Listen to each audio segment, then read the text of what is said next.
For General Electric, here is Ronald Reagan. Good evening. We're pleased to present James Dean and Natalie Wood in a repeat performance of Sherwood Anderson's I'm a Fool, starring Eddie Albert as the narrator on the General Electric Theater.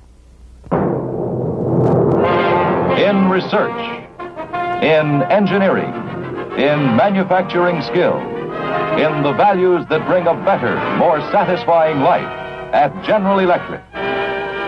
Progress is our most important product. In a moment, in answer to a great many requests, we'll present a film of a fine performance by James Dean in a General Electric Theater play.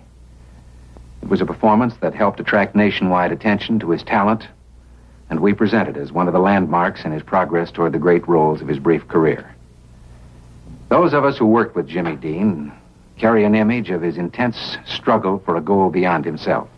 And curiously enough, that's the story of the boy he portrays tonight. Eddie Albert is the narrator, Natalie Wood the girl, in Sherwood Anderson's I'm a Fool. It was a hard jolt for me, one of the most bitterest I ever had to face, and it came about through my own foolishness, too. Even now, when let's see, what am I, 20 years older? Yeah, and still hanging around racetracks and horses. Well, never mind about that. Anyhow, what other thing? Even now, when I think about it, I want to cry or swear or kick myself. It all started one day in July. There I was, 19 years old, too big to hang around the house, and there was no job in town I could get. So I made up my mind to try for a bigger town. I knew if I was ever going to amount to anything, I just had to get out of there. There was all there was to it. Well, my sister Mildred, she stormed and scolded all that week before I left. My mother cried. I don't know why you can't stay here where everybody knows. Ma, please.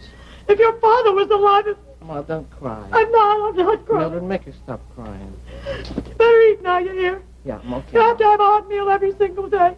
And you better write, too. Okay, Ma, I will. Better write me every single day what you had to eat. I will. You promise. Oh, Ma. I promise.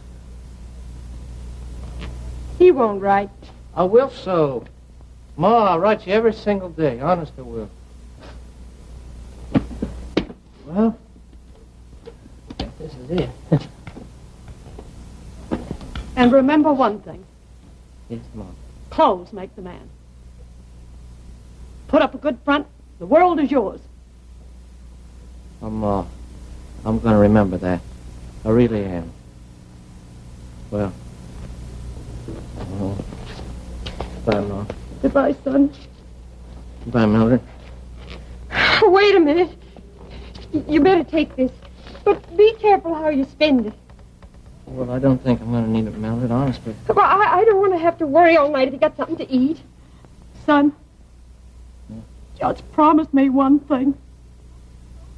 Just promise me you won't get mixed up in no way with no sneaky people. Oh, Ma. Ma, no, I will. I promised, didn't I? I gotta go. It's getting dark. Goodbye, Ma. Goodbye, son.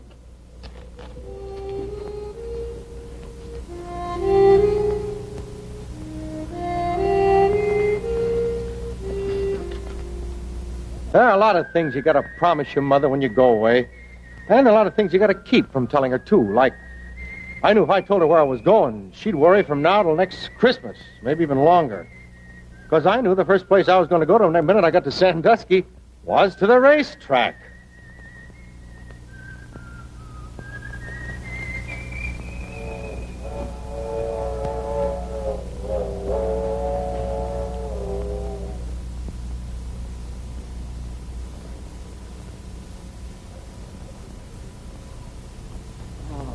Hey, what are you doing here? Nothing. I was just... Well, I don't know. Well, don't you know better than to go fooling around here?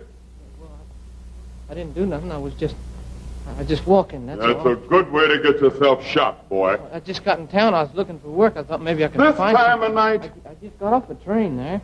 Well, you better get out of here. I can tell you that right now. I didn't mean nothing.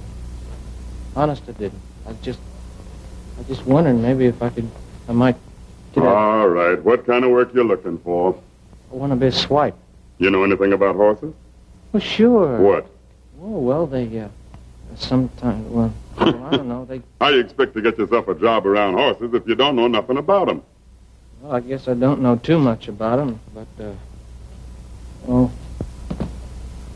I like horses. In fact, I really love them. And I just figured if I could get some work, I thought, then I could learn. I could learn right offhand. I could...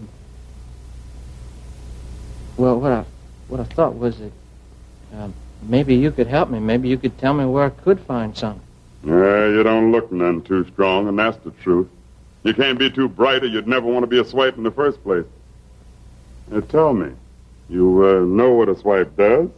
He just cleans things up and, well, just helps around and all that sort of thing, I guess. Guess you don't even have a place to sleep tonight, do you? Well, I figured that I'd just, you know... Kind of what? Oh, do you know I can just sleep just about any place? I can. I don't even care. I was going to sleep in them grandstands over there. On them hardboards? Why, you're the craziest boy I ever seen in my life. Now, look at that. All this talking's got her nervous. I told you got to keep it quiet around horses, boy. They got nerves like a young girl. Didn't I tell you that? Well, yeah. Well, no. Well, no, you didn't tell me nothing. Well, I should have. Go on in there and get some sleep on that hay. I got to tell you everything. Now, we get up early in the morning around here, and I don't want to have nobody poking around all day with his eyes half closed. Well, go on, boy, if you're going. Thanks. Thanks an awful lot.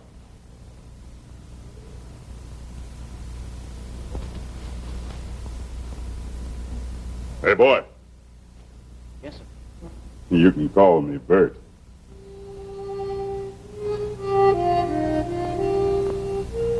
You know, sometimes I think that boys who was brought up regular, you know, in houses, and never had a fine friend like Bert, well, they go to high schools and colleges, that's true, but they've never come walking down in front of a grandstand. You know what I mean? Oh, what's the use of talking? Such fellas just don't know nothing at all. Well, of course, they had no opportunity. I did. Old Bert got me a job and everything. I guess he kind of liked me. I don't know why, but, well, never mind that. Anyway, I had this job, and that was fine, and I spent all my spare time with Bert, and he taught me lots of things. But the best of all was the times that Bert and me would hitch up a horse to a cart, you know, we'd go riding out in the country slow and steady like, oh, that was fun. Fun. Just riding along and singing, you know. Well, one day, I guess it was October, we was riding along like we always did, and I seen this girl. I guess that was about the beginning of my downfall.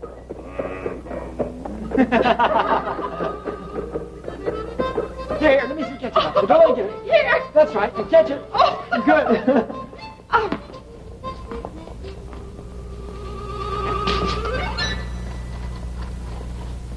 Thank you very much. I hope you haven't ruined your trousers. No, you couldn't ruin them. They're too old. Oh, well, here's something. No.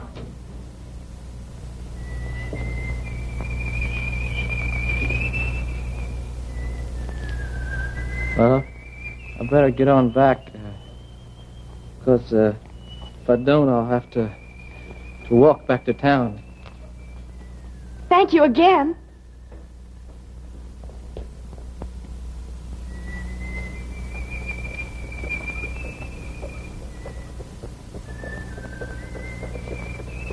Yeah, keep it up, boy. You're going to break your fool neck. Oh, my darling, that'll be great.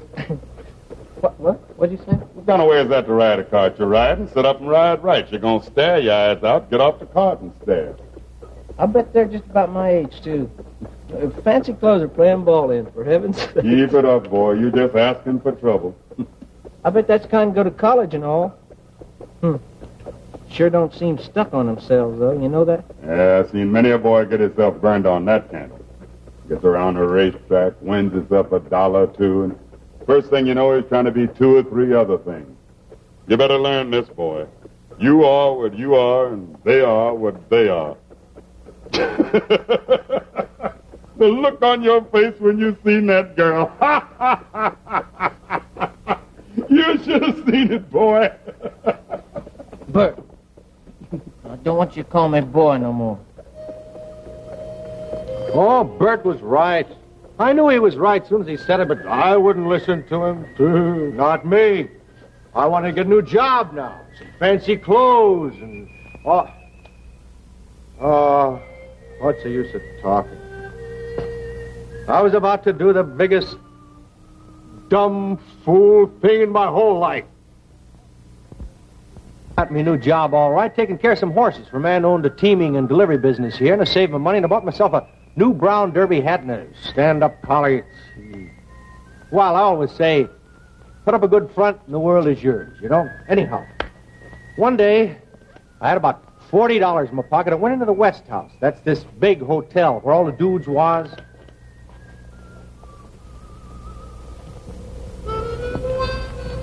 Give me about 3 of them 25-cent cigars. Oh.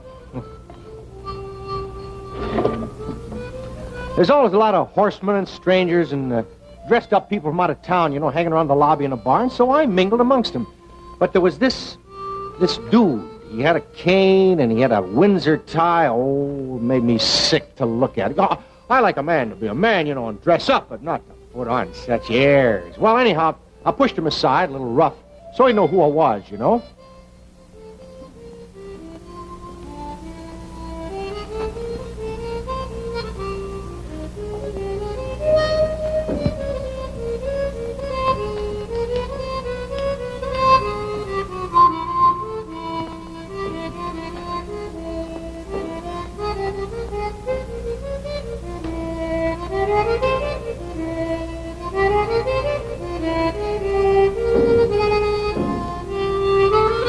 And I had me a drink of whiskey.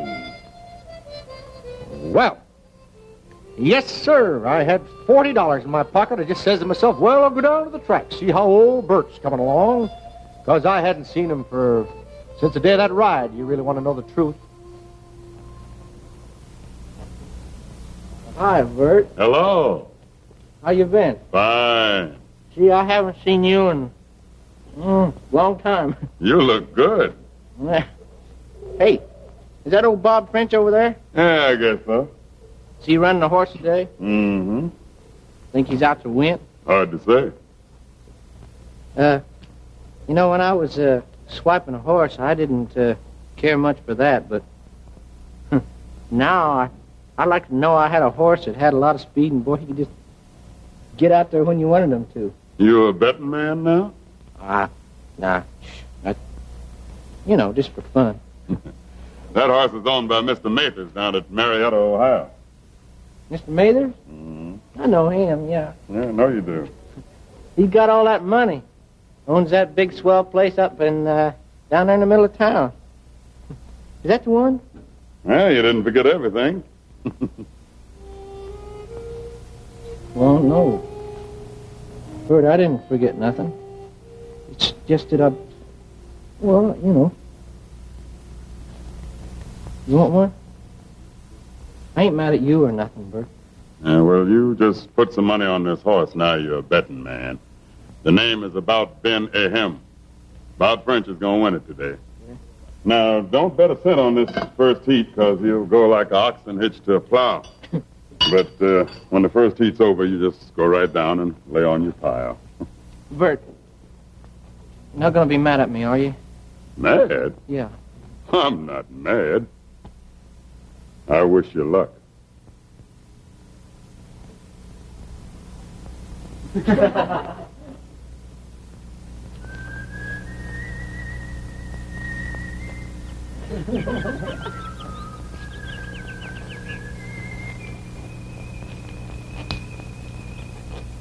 Hello. Hello. This is Miss Eleanor Woodbury, my best friend, and my brother Wilbur. This is... I'm sorry, but I don't seem to... Well, Mathers. Yeah, Walter Mathers. I'm from Marietta, Ohio. Oh, you're from out of town, too. Yeah. So are we. We just came down for the day to visit Miss Woodbury. Oh, won't you join us, Mr. Mathers? Oh, we have a box in the grandstand. Well, I usually watch the races right from here. See, I told you. People who know what they're doing never go near the grandstands. Here's where you get all the inside information. Isn't that right, Mr. Mathers. Walter Mathers. Oh, do you have a lot of inside information, Mr. Mathers? Well, I guess you would say a lot of information. Yeah. I'm afraid we don't have any information. In fact, none of us have ever been to the track before. Well, in this next race, there's this horse. About Ben of him. He's, well, if I were you folks, I wouldn't put a cent on him in this first heat, because he's probably going to run like a oxen hitched to a plow. Yeah. Well, anyway, after this heat's over, though, I'd get right down there, and I'd lay on my pile. I don't know what come over me. I guess it was their swell names and everything got me off my trolley, but I couldn't make her out for a boob, could I? Anyway, first thing I knew, I was telling all three of them the smashingest lie you ever heard. My father owns that horse. Yes, sir. He just lets him out to Bob French for racing purposes. See, my family's proud, and they never went into racing in this way with their own name. You know what I mean? And then I went the whole hog. I told them about our place down at Marietta and the big stables and the grand brick house up on the hill overlooking the Ohio River. Well, I knew enough not to do it in no bragging way, you understand. What I did was to start things off and then let them drag the rest of it out of me. Oh, I told them my father had suspected maybe this Bob French wasn't on the square, you understand, and he had sent me down from Sandusky on the sly to find out what I could. Well, anyhow, up come this first heat, and sure enough, this about Ben Aham, he pulled up in the back stretch like he was a wooden horse or a sick one anyhow, and he come in to be last. Well, do we bet now? Hey, would you mind running down and putting this on for me, too? I don't want to go down there because I figure I don't want Bob French to see me. Oh, sure. I want to bet some of my money, too. Well, I wouldn't put on too much because this Bob French, he's, I wouldn't trust him too much. Well, if you're going to bet, Walter. Walter, that was a laugh. No, I really mean, what a boob I am. There ain't any such guy like Walter, named Walter Mathers, and there never was one. And if there was one, I'd go right down to Marietta tomorrow and I'd shoot him. Because that fool horse won. That just made things worse. Now this Wilbur is inviting me to dinner with them all in some little place they knew about by the railroad track with a beach around it and all. And sure enough, there I was, drinking champagne and all. Oh, but to tell you the truth, I don't think I could tell you a thing I ate. I mean, I just didn't taste nothing. And I don't think Lucy did either. We just sat there looking at each other. All I could think about was that train coming at 10 o'clock and it getting later and later and she having to be on it. And I just had to tell her the truth, who I was, before she got in that train. I just wanted to cry. You know, there's a girl, kind of a girl you meet just once in your life, and if you don't get busy and make some hay, well, you're done for once and for all. You might as well jump off a bridge. They give you a kind of a look from inside of them somewhere, and... No, it ain't vamping. But what it means is you want this girl to be your wife, and you want nice things around her, like flowers and swell clothes and all, and you want her to have the kids you're going to have, and you want good music played, and no ragtime. When it happens all of a sudden. You're just standing there, and you kind of turn to each other, both of you, and you're in love. Not her and Walter Mathers, because there ain't any such guy, but her and me. Me. And it ain't because of that lie that I told her about my father and all that, neither. I know. There's a way you can tell. But, gee, I just had to tell her who I really was before she got in that train. I mean, I had to.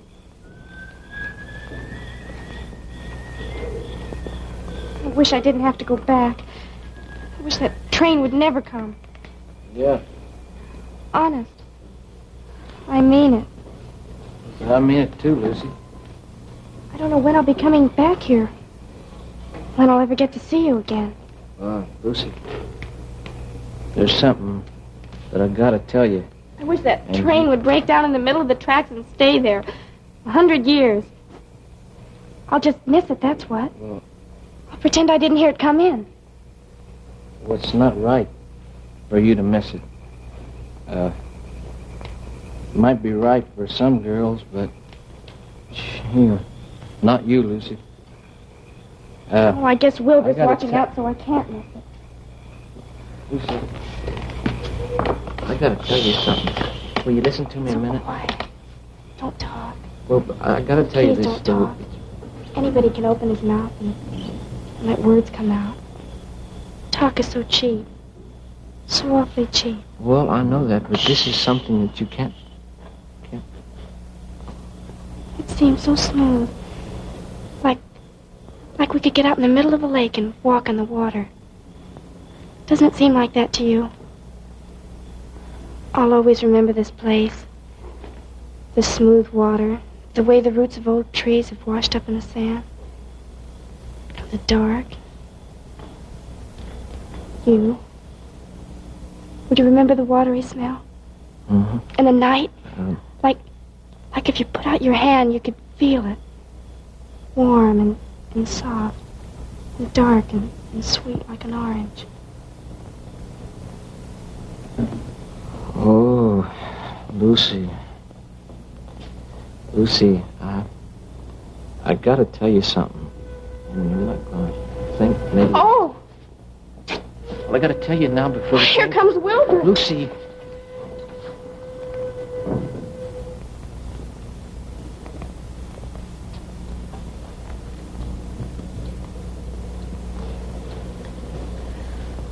Oh, Lucy. I know what you want to tell me.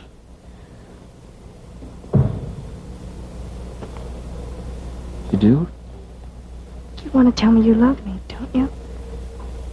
Isn't that it?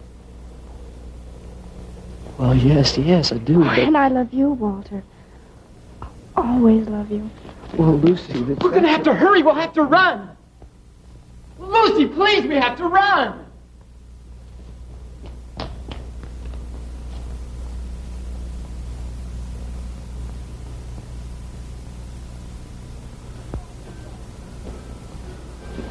Come on, hurry up.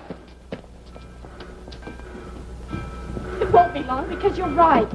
Then I'll write you. I don't know where to write, Lucy. I don't know where to write to. Well, I know where.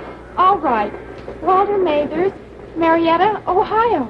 But, Lucy, I'm not Walter.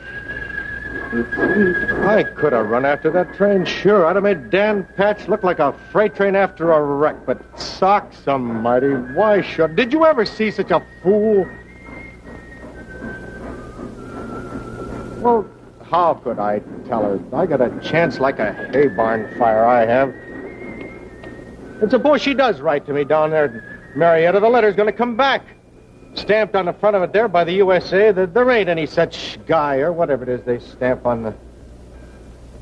Me trying to pass myself off as a big swell to her. As decent a person as God ever made. I'll bet you what.